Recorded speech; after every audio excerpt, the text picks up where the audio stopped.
guys, gagawa tayo ng sabaw. So, meron na ako ditong luya, sibuyas, at saka bawang guys. Timpla na lang natin ng asin. Paprika. Tsaka itong ham at saka fried chicken. Ayan. May tira tayong fried chicken na leg quarter. Pero malinis yan guys kasi hindi yan nagalaw. Tapos, lagyan natin ng konting magic sarap. Tapos, konting paminta.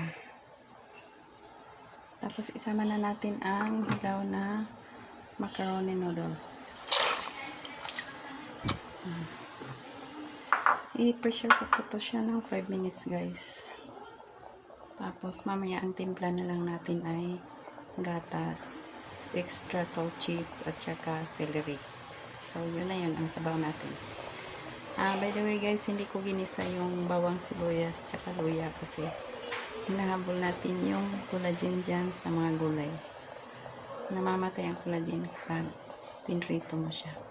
So that's it guys. Thank you so much for watching.